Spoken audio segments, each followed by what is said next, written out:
Tuan Raja, aku tidak ingin nanti tersebar berita bahwa aku mati dipancung hanya karena setetes makanan yang tumpah di atas meja Tuan Raja.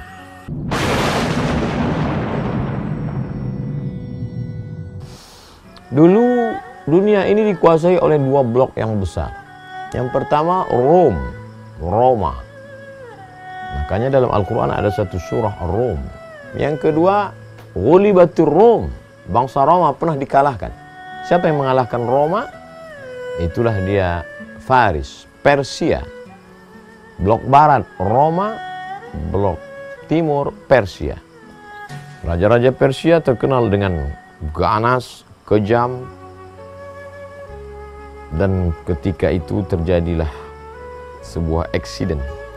Seorang tukang masak menjatuhkan setetes makanan di atas meja Tuan Raja dengan istana kemegahan dan kemewahan. Pantang bagi raja melihat ada tetesan makanan yang jatuh. Pengawal, ini ada yang tidak benar dengan pekerjaannya. Tangkap ini tukang masak, tangkap koki ini. Apa hukumannya Tuan Raja? Pancung kepalanya. Karena dia sudah membuat kekeliruan, kesalahan besar. Walaupun setetes makanan, tapi karena ditumpahkan di depan raja yang agung, yang besar, yang hebat, yang kuasa, raja di raja, Shahin Shah, maka pancung kepalanya. Apa yang terjadi pada pelayan tukang masak ini? Sebelum dia mati, maka dia ambil bejana, mangkok tempat makanan, dia isi makanan penuh, lalu dia tumpahkan dia atas meja di depan Tuan Raja. Raja heran, semakin bangkit emosi kemarahannya. Kenapa kamu tumpahkan makanan di dalam bejana mangkok itu ke atas meja ini? Wahai orang yang akan dipancung hukuman mati. Tuan Raja, aku tidak ingin nanti tersebar berita bahwa aku mati dipancung hanya karena setetes makanan yang tumpah di atas meja Tuan Raja.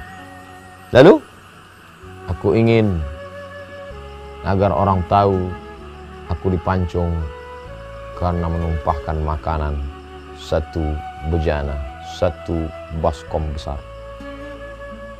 Lama Tuan Raja Persia berpikir, oh begitu mulia akhlak budi pekertimu, kau selamatkan nama baikku, sehingga aku tidak tertulis dalam sejarah sebagai orang yang amat sangat beringas, brutal dan kejam, membunuh tukang masak koki hanya setetes makanan. Oleh sebab itu aku berikan engkau ampunan, dan wahai pengawal, lepaskan dia, berikan dia segala hadiah-hadiah, karena dia sudah menjaga nama baik Tuan Raja. Betapa akhlak sopan santun budi pekerti menyelamatkan diri, jiwa dan raga. Oleh sebab itu betul dalam sebuah ungkapan al-adab fawqal ilm, tak ada gunanya ilmu S1, S2, S3, postdoktoral, profesor bila tidak berakhlak. Tapi seorang tukang masak yang tidak punya jabatan kuasa apa-apa, hanya mencincang daging-daging, sayur mayur, dihidangkan kepada Tuan Raja, dia sudah diselamatkan, bahkan dimuliakan, dikenang sepanjang zaman sejarah, dan bahkan dia dimuliakan di hadapan orang-orang yang hanya dianggap biasa-biasa saja. Betapa akhlak budi pekerti. Bahkan Nabi Muhammad SAW dipuji Allah dalam Al-Quran. Apa pujian Allah? A'udzubillahi minasyaitonirrajim. Wa innaka la'ala khuluqin azim. Engkau berada dalam akhlak budi pekerti yang agung dan mulia. Itu pula jawaban Sayyidatuna Aisyah radhiyallahu anha ketika ditanya, bagaimana akhlak budi pekerti Nabi Muhammad SAW? Kana khuluquhul Quran. Akhlaknya adalah Al-Quran. Oleh sebab itu, puncak daripada iman adalah akhlak. Puncak dari salat adalah akhlak. Bagaimana kita menghormati orang lain, bagaimana kita berlapang dada, bagaimana kita menjalin ukhuwah. Puncak daripada puasa adalah akhlak. Bagaimana berakhlak kepada Allah, senantiasa merasakan muraqabatullah, pengawasan Allah. Bagaimana merasakan lapar dan sakitnya fakir miskin. bagaimana merasakan sakitnya orang-orang yang tidak punya ayah, anak-anak yatim. Puncak daripada haji juga adalah akhlak. Bagaimana orang merasakan sama di hadapan Allah. Tidak ada beda antara berkulit hitam dengan berkulit putih, antara orang kaya dengan rakyat jelata. Semuanya sama-sama hamba Allah. Kullukum min Adam, semua kamu dari Nabi Adam, wa Adam min turab, dan Adam dari tanah akan kembali kepada tanah.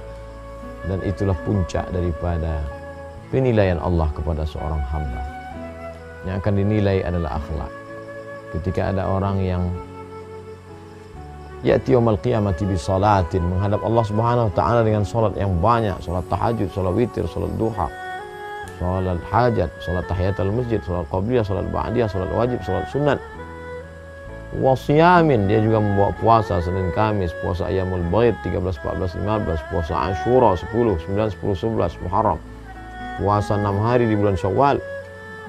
Apalagi puasa Ramadan, bahkan puasa Senin Kamis, bahkan puasa Nabi Daud alaihi salam. Tapi ternyata tidak melembutkan hati, tidak memperbaiki pekerti. Dan sebab itu maka beribadah baik, tapi merenungkan substansi makna daripada ibadah adalah membentuk akhlakul karimah. Akhlak menyelamatkan seorang tukang masak daripada azab kematian. Akhlak menyelamatkan seorang pendosa daripada azab Allah. Akhlak menyelamatkan seorang calon penghuni neraka sehingga terselamatkan, bahkan masuk dalam surga Allah karena akhlak yang baik, lalu turun rahmat Allah. Innama yataghammadani Allahu bi rahmatih. Sesungguhnya Allah meliputi aku dengan rahmat-rahmat. Mudah-mudahan kita termasuk sampai anak cucu keturunan kita orang-orang yang menjaga akhlak. Terima kasih, bermanfaat. Wassalamualaikum warahmatullahi wabarakatuh.